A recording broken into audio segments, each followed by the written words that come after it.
Welcome to Sweetwater's Full Gospel Church. I am Pastor Cully. And I'm Roxanne. Thank you for joining us online. We pray that during the service you'll experience the presence of God wherever you are. Now let's go live. We have some interesting and some amazing things happening in our church family, and so I would encourage you to get connected to some of the ministries as we spoke about in our announcements.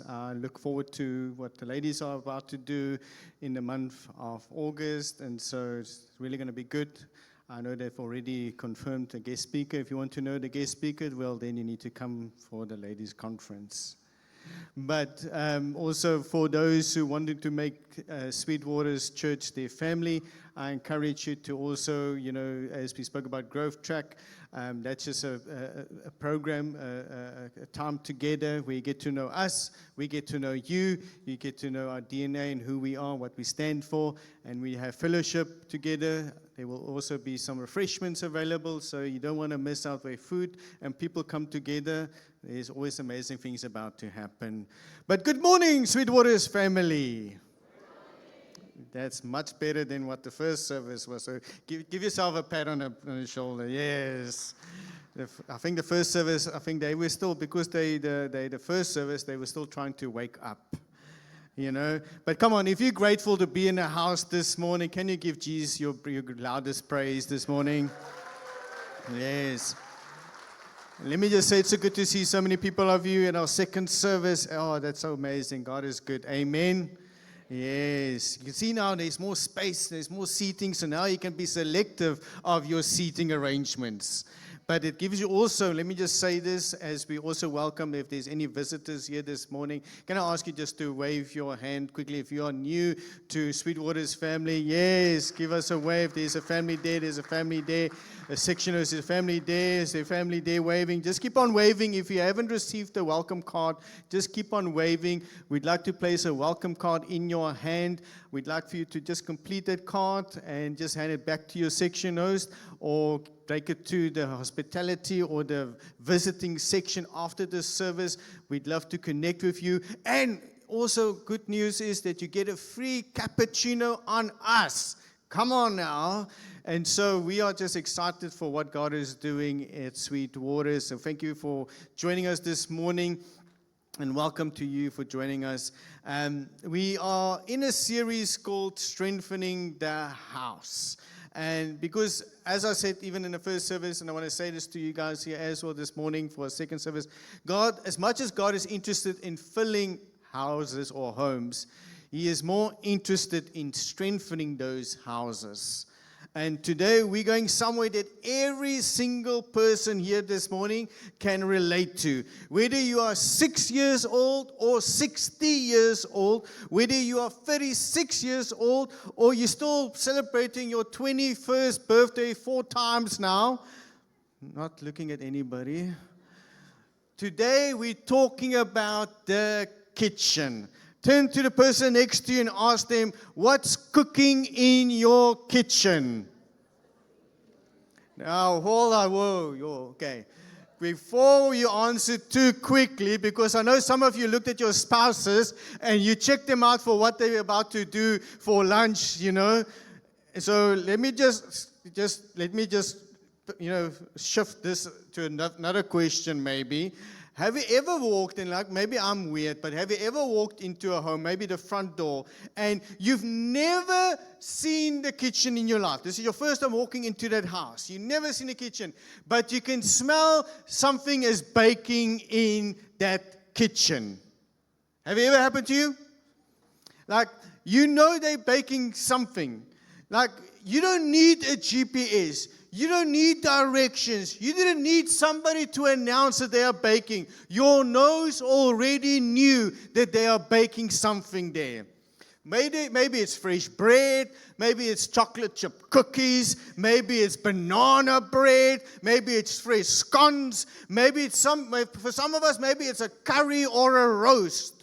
But the moment you walk in that front door, whatever it is, the aroma reaches you before the food does. Amen? You haven't seen the bread. Let me just be honest. You walk through the front door, you haven't seen the bread. but you've experienced the bread. You haven't tasted the cookies, but the aroma has already told you they're coming. So here's the key. Healthy kitchens announces themselves before you ever see them. You haven't seen the kitchen, but it announces itself to you. And let me just say, it's not just true for homes or kitchens. It's also true in our own lives. Because people often experience what's cooking inside of you before they ever hear what comes out of your mouth. They experience your spirit before they experience your speech. They feel your peace before they hear your opinions. They notice your joy before they notice your talent. Because every life, and let me just say this, you and me together, every life carries an aroma. Paul actually writes about this in 2 Corinthians 2:15 when he says, "For we are the aroma of Christ to God, among those who are being saved and among those who are perishing." Think about it just quickly with me. Think about it. When people encounter us, what do they smell? Now, I'm not asking what they smell like. I'm asking when they encounter you, what do they smell of you? Do they smell hope or hopelessness? Faith or do they smell fear? Grace or do they smell judgment? Because your atmosphere is preaching long before your mouth ever does. And maybe that's why some people, they don't need another sermon. They just need to experience someone who smells like Jesus. Because here's the thing, and I said it at the first service, and I want to say this even to you as the second service. And for our visitors, I'm unapologetically not going to apologize. Because I'm a pastor that doesn't sugarcoat things. So here's the key here. I can preach an amazing sermon. I can speak about, have an amazing 3-point sermon, a mic drop one-liner that just everybody goes, wow, that's incredible. But here's the thing. It's not so much that the people actually need another sermon. They just need to know that somebody smells just like Jesus the closer they get to your life. Because I always say this, and I want you to hear this. Sometimes, and I even said that at the discipleship class the other night, I said sometimes the only Jesus people will ever meet is the Jesus that you show them. So I will go one further and say this. The only Jesus people sometimes will meet when they encounter you is the Jesus that you smell like. Because Paul says this. You have the aroma. You have an aroma. You have a fragrance. You can put on as much Hugo Boss, for the ladies, Reto or Dior or whatever. But guess what? There is no fragrance that can substitute the aroma of Jesus. Because here's the thing. Nobody has ever walked, and I want to say this. Maybe I'm crazy, but nobody has ever walked into a bakery. Go with me. Walked into a bakery and go, I wonder if they bake bread here. We don't. I mean, it's silly to think that. Because you don't even have to walk to the bakery. You don't have to even look at the signage. You know, the closer you get to that shop, the closer you get to the bakery, it smells like fresh bread. You don't have to wonder if they make bread because there's bread already readily available because the aroma of that bakery tells you they make bread there. You know it immediately. Why? Because what's happening on the inside cannot stay hidden forever. Eventually, it fills the room. You can't hide what you've been feeding on. Can I just say it to somebody? You can't hide what you've been feeding on.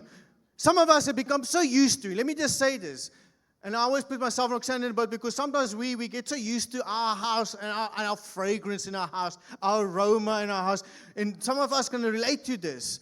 We get so used to the atmosphere we create, we don't even smell it anymore. Think about it, for those who live in a home for the longest period of time. If you lived in that house long enough, okay, You stop noticing certain smells. Visitors notice them. Let me just quickly tell you that. Visitors notice the smells. We don't.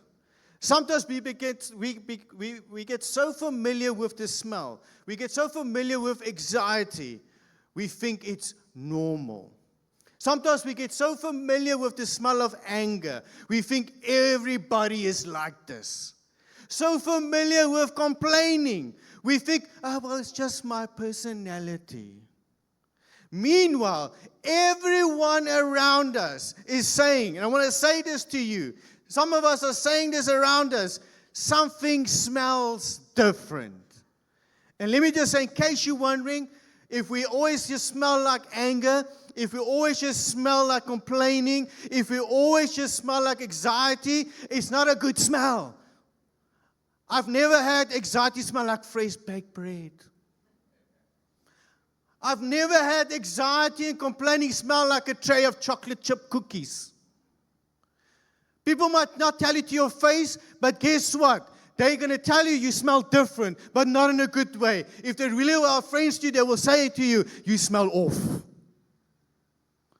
Because church, can I lovingly ask you today, what's cooking in your kitchen?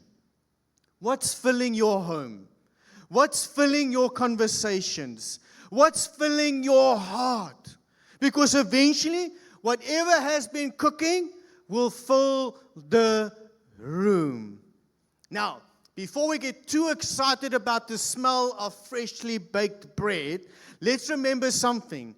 Nobody grabs a spoon of flour and starts chowing it and going, oh, that tastes really great. Nobody opens a bottle of cooking oil, okay? And they go, glug, glug, glug, glug. And they're like, yo, this cooking oil is refreshing. Is it just me? Because there's a lot of silence in the house. Well, let me go to the next part. Nobody cracks open an egg and then they drink it for breakfast. Okay, maybe not all of us.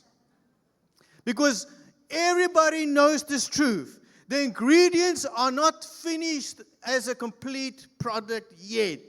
And here's where I believe God is speaking to us this morning. Because sometimes we judge our lives by the ingredients we carry. We judge our lives, our journey, who we are, by the ingredients we carry. And some of the languages we use when we talk about we carrying those ingredients, some of the languages we judge ourselves on this, we compare ourselves to this. I've got too much pain in my life, God can't use me. I've made too many mistakes, God will just overlook me. My family is too broken, how can God use us as a family? My past is too messy. We look at our ingredients and forget there's still a baker involved. Amen? There's still a baker involved. God never asked you to become the finished product before you get into His hands. He's never asked you to be the finished product before you reach His hands. Sometimes we say, but Lord, let me just sort myself out. Let me just sort my marriage out. Let me just sort my children out. Let me just sort my past out, my failures. And sometimes we isolate ourselves from God because we try to fix ourselves. When all God is saying, come with your brokenness, come with your emptiness, come with your fear, come with your failures, because my hand is upon you, my child. I will lead you. I will guide you. I will heal you. I will protect you. Don't wait till you fix yourself before you reach the Father's hands. We get to the Father's hands so that He can restore us, so that He can make us whole, so that He can heal us, not the other way around. That's why I love what Jesus says in John 6:35. And catch this. He doesn't say, I know where to get bread, or I know how to make bread. No, Jesus actually says, I am the bread of life. He doesn't say to the people there that I know a place, I know a bakery. It's a bit of a distance, we have to walk, but I know the place. He doesn't say I know where to find bread. He doesn't even say how I know how to make bread. He says, I am the bread of life. And so you have to understand the crowd that Jesus is referring to here in this, when he's speaking there, the crowd came looking for something to eat. Jesus offered them something to become. They wanted lunch. Let me just say, they were like hungry. They wanted lunch. Jesus offered life. They were thinking, I'm hungry today. I need food today. I need nourishment today. And Jesus is saying, I don't just want to worry about today. I'm talking about eternity for your life. But here's the crazy thing. Before Jesus ever feeds the world, he first teaches us what happens in the kitchen. And so I'm going to walk to this stage because I want to share this illustration with all of us this morning. Because we look at the ingredients that Jesus has put together, our lives. And so if you think about, there's a loaf of bread here. Lekker, hey? Yum. Don't worry, I'm not going to have communion just now. And there's a cake. I'm not going to lift that cake up just for the sake of, But think about it, the ingredients to make this finished product. You have the salt, you have the flour, you have the yeast. You have eggs. I'm not going to shake it. You have the butter. You have milk. You have the baking powder. You have all these ingredients. But do you notice something about these ingredients? Because the eggs doesn't look the same color as the flour. The salt doesn't have the same texture as the baking powder. The texture is a little bit different. The characteristics of these ingredients, the milk is a little bit different than the brown sugar, have different characteristics. And yet, together, they make the finished product, whether it's a loaf of bread or a baked cake. Together, they make something beautiful. Are you with me, church? But here's the thing.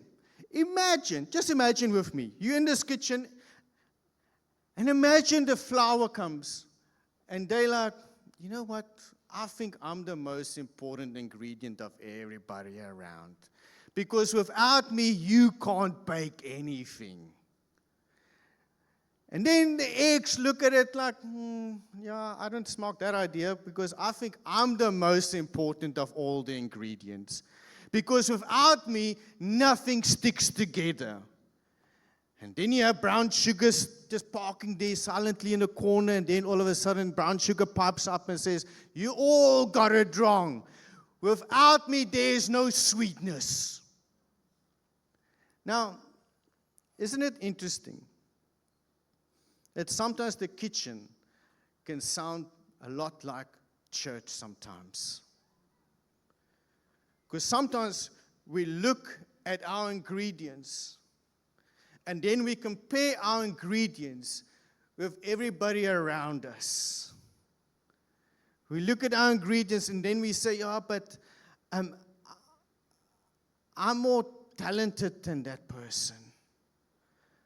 I'm more gifted than that person.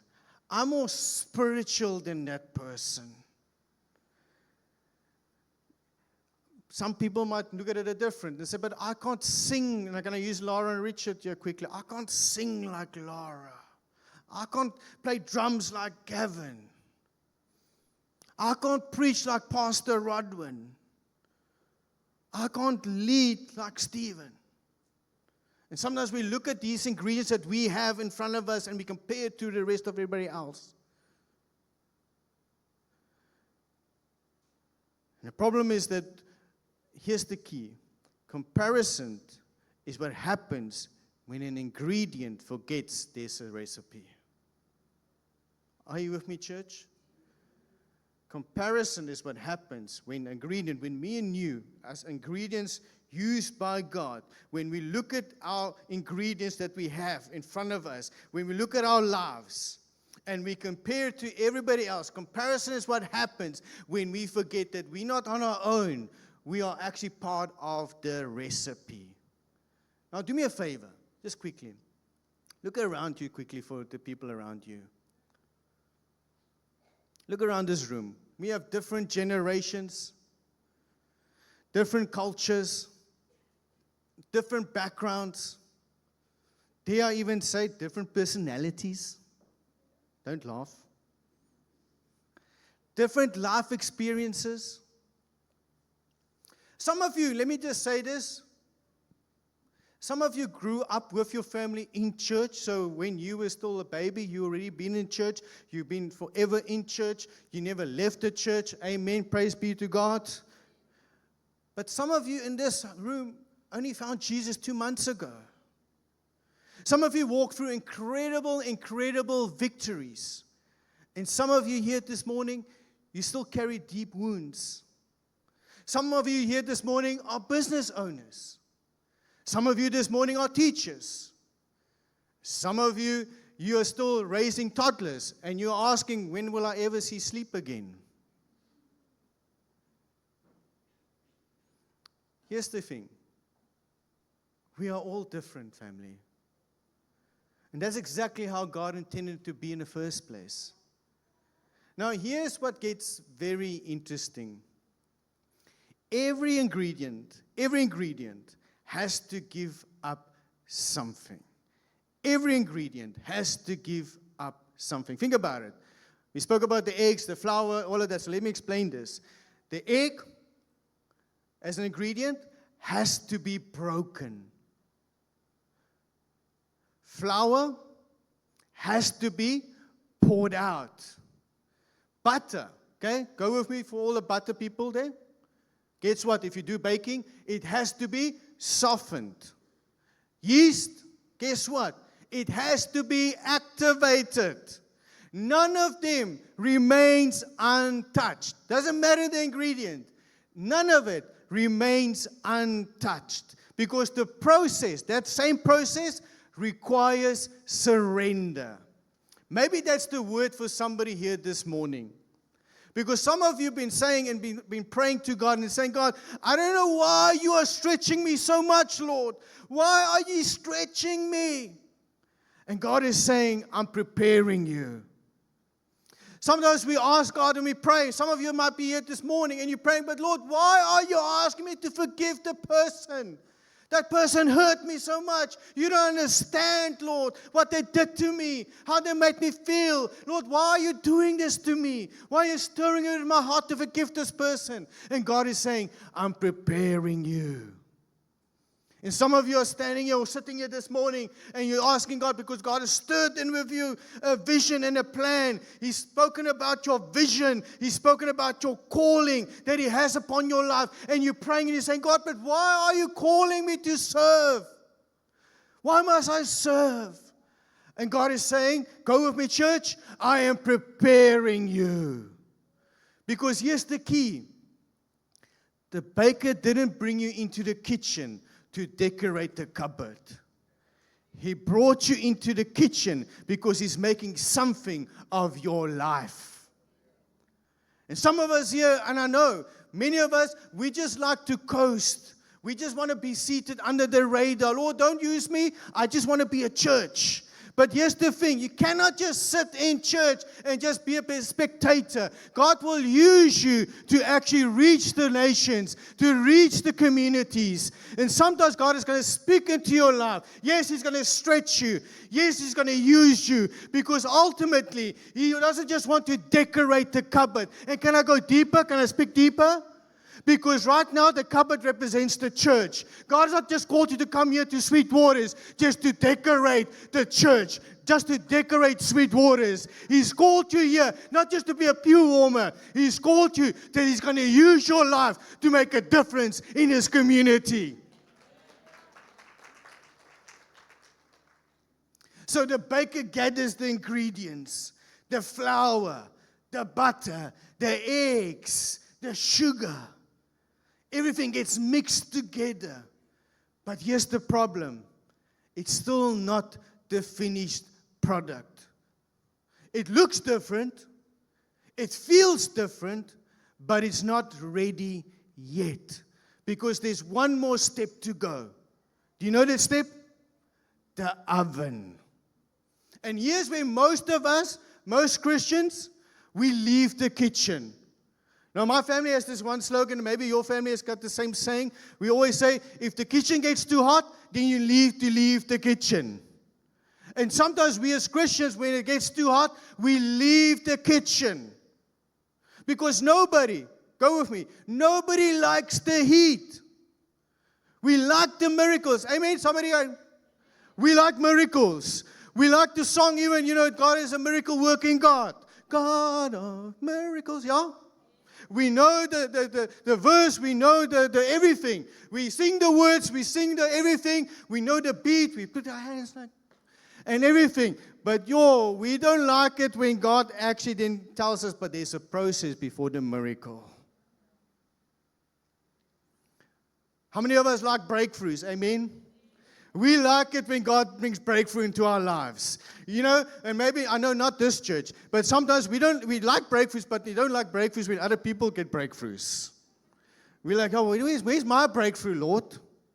Because we like breakthroughs, but then God says, not yet. And then God says, you need to wait, my son or my daughter. We like the breakthrough. We just don't like the waiting process. How many of you like answered prayers? Okay, for those who don't have their hands up, we'll pray for you later. But here's the thing, we all like, hopefully, answered prayers from the Lord. We just don't like the silent seasons from the Lord. And I can testify, I can speak on my own life. Sometimes, yes, God can answer prayers, but there's also the silent season sometimes where it feels like, God, where are you in this moment? Where are you in this situation? Because I can pray, but it feels like, has it ever happened to you where you pray and it feels like your prayer is hitting the ceiling? And it feels like God has abandoned, God has left. But I'm telling you now, just in case you're wondering, God has never left. God hasn't forgotten. God hasn't forsaken. Because sometimes those silent moments, He's still activating something in your life. You're still maybe standing in your situation and you're looking from the perspective of a worldly understanding, and God is doing something spiritual in your heart. Busy with the preparation where you're about to step into your next season. You worry about the season you're in, God is already preparing the next season you're stepping into. And so we don't like those seasons. How many of you like mountaintop experiences? The Kilimanjaro, Mount Everest experiences, where you can see everything because the view is so beautiful. We like it when we're on the mountaintop. We just don't smoke the valley experiences. Because the valley is cold. The valley is wet, damp, it's dark.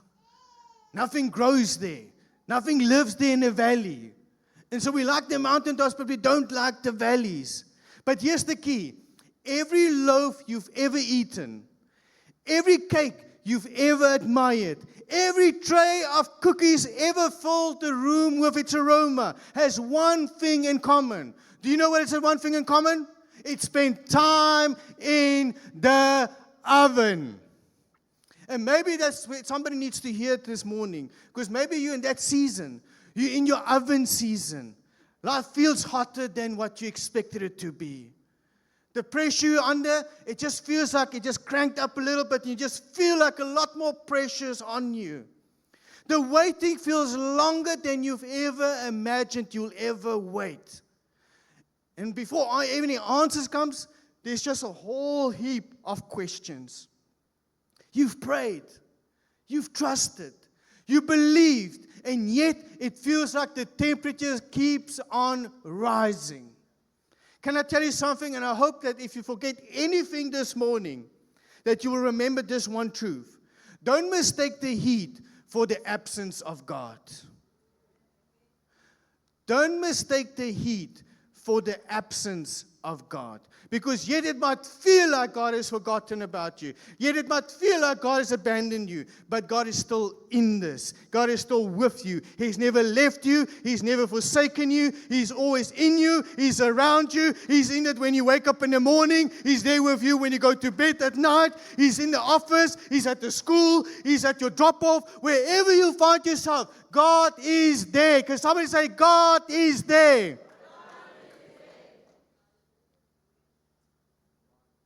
See, when the baker places the dough in the oven, He doesn't walk away because he doesn't care. He keeps on checking. He keeps on watching.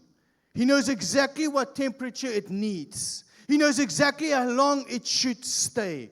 He knows exactly when it is ready. Because here's the thing.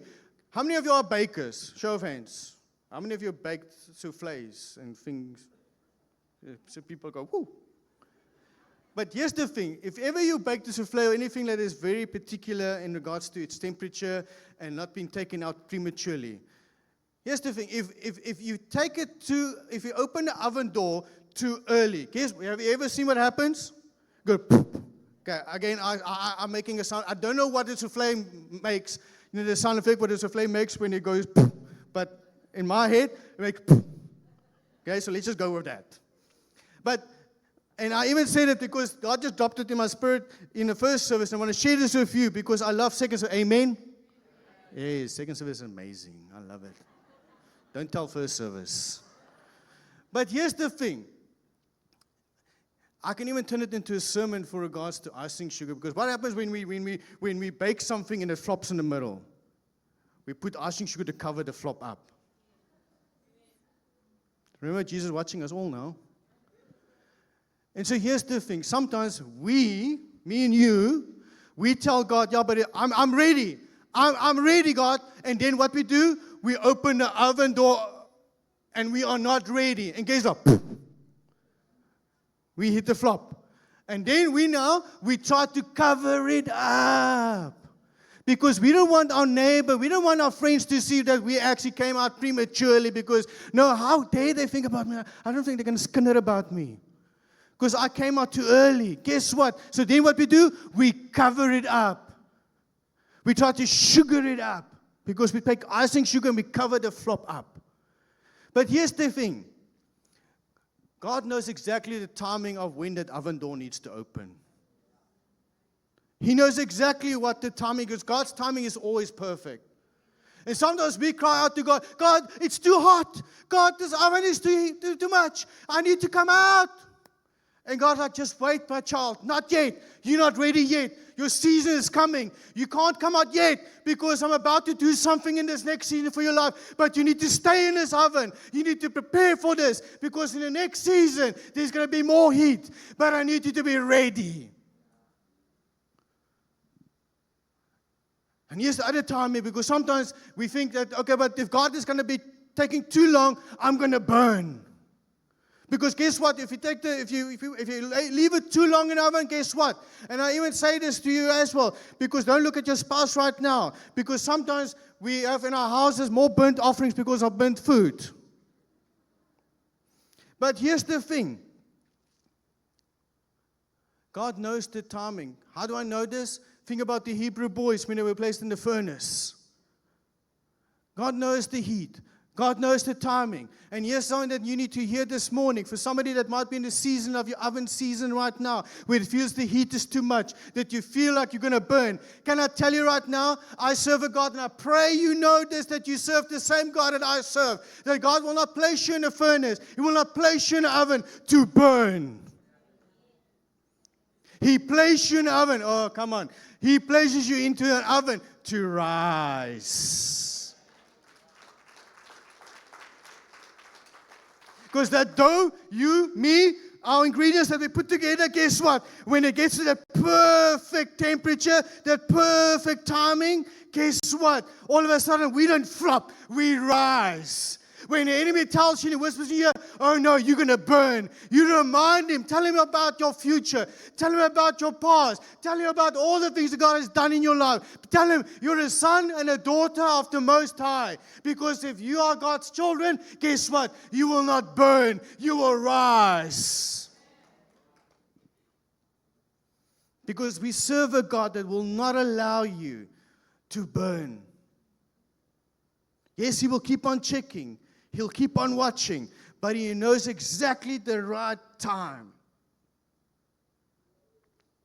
The writer of Hebrews reminds us in Hebrews 3 verse 4, for every house is built by someone, but God is the builder of everything. Somebody say everything. Not some things, everything. What does that mean? Your victories, your disappointments, your waiting, your breakthrough, your questions, your calling, nothing. And when I say nothing, nothing caught the master builder by surprise. He knows everything because the Hebrew scripture says God is the builder of everything. Your fear, your anxiety, your waking up in the morning, everything. He knows your whole story. Before you ever stepped into this season that you're in right now, and it feels like it's a bad season, it's not your season right now, you're struggling in this season, it might be a barren season, it might be feeling like a wasted season, and guess what? Before you ever stepped into this season, God already knows the next season that you're stepping into. See, and I want to declare this over you this morning, and I want you to hear me very clearly this morning. Because imagine when God pulls the oven door open and He pulls the tray, whether it's a loaf of bread, freshly baked bread, with a cake, a tray of cookies. I want to declare this over your life this morning. People won't taste your pain. They will taste His goodness. People won't smell your past. They will smell His grace. People won't see your brokenness. They will see His faithfulness. Because only God can take ordinary people with ordinary people with ordinary stories, run them through extraordinary seasons, and produce lives that nourishes everyone around them. So let me ask you the same question that I started with in the beginning. What's cooking in your kitchen? Because your children, whatever you're cooking in this kitchen, your children are eating from it. Your marriage, for those who are married, your marriage is eating from it. Your friends are eating from it. Your workplace, where you go to work, is eating from it. Your community, your school, wherever you go to, is eating from it. Sweet Waters, I want to encourage you. Let's be a church where hope is always on the menu, where grace is always on the menu, where forgiveness is always on the menu, where generosity is always on the menu. Come on, somebody. Where kindness is always on the menu. Where faith, come on, Sweet Waters, where faith is always on the menu. Because here's the thing, every person that walks through these doors, they're going to leave saying, I don't know exactly what it is, but there's something different about this house. I want to be a church, and I'm going to say this. I want to say it not to brag, but I want to say this. I want to be a church even before they walk through these doors. Come on, if you smell baked bread, you don't wait to get into the bakery. You smell it from a mile away. I want to be a church where people, they walk through these streets and they're like, sure, I smell something is cooking in that kitchen. I smell something is happening in that house. I want to go there. I want to go to that house. Come on. Because I want to be a church where people, yes, indeed. I want them, when they come to this church, I want them to encounter friendly people. Amen? But I don't just want them to encounter friendly people. I want when they come through, they encounter people who have been in the hands of the master builder and the master baker. That when people come here, they have the aroma of Christ. They're like, these people really belong to Jesus. Because when I come here, I smell cookies. I smell freshly baked bread. Come on. There's a kitchen here where there's an aroma, where God is permeating, not just this room, but it's overflowing into the streets, into the police stations, into the hospitals, into the old age homes, into the schools. I'm tired, and I want to say this. I'm tired that we have an aroma of complaining. If the town smells fruit, guess what? Then it's our duty, our responsibility to make freshly baked bread aroma go through these corridors. Complaining is not going to help with the aroma. Let me just say that. As a church, as a body of Christ, as believers, as the Most High, dominion. We can't just speak dominion on Sunday services. We need to activate, just like yeast, we need to activate the process. Guess what? The moment you put yeast in, all of a sudden something happens. We need some more activators in our community.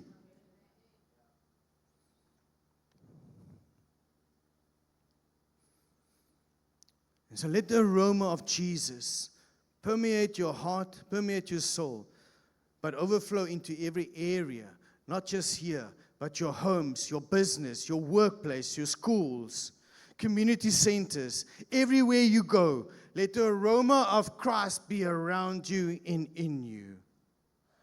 So let's stand as we trust God this morning.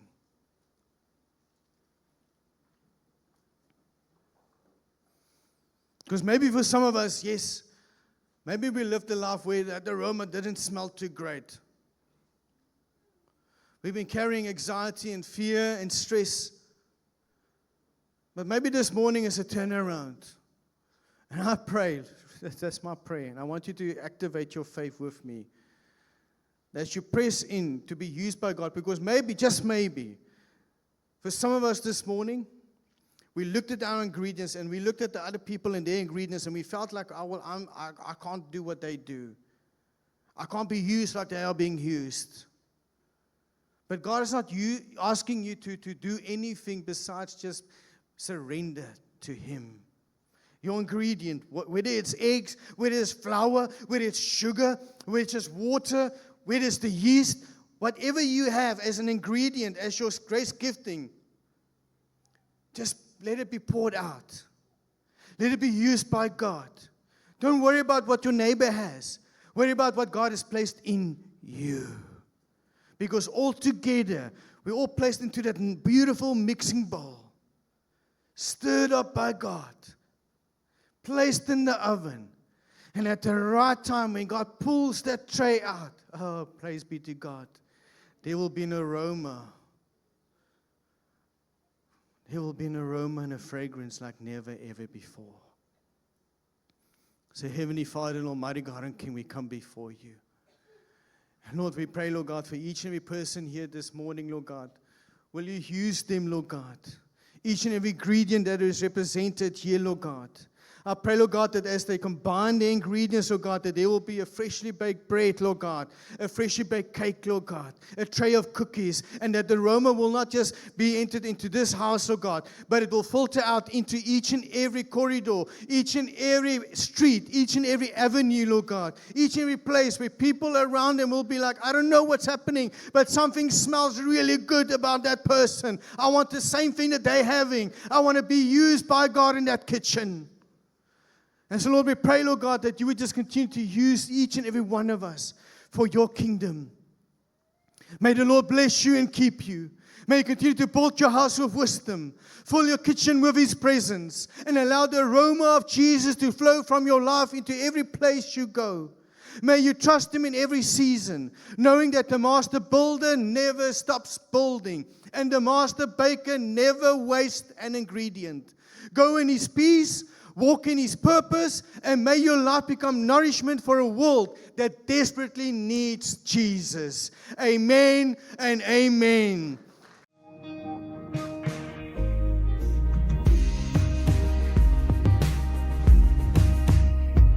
Thank you for watching till the end. If you were impacted by the service, please share it with someone else, like our page, and subscribe so that you'll get notifications of our upcoming services and events. May you be blessed as you journey with Jesus.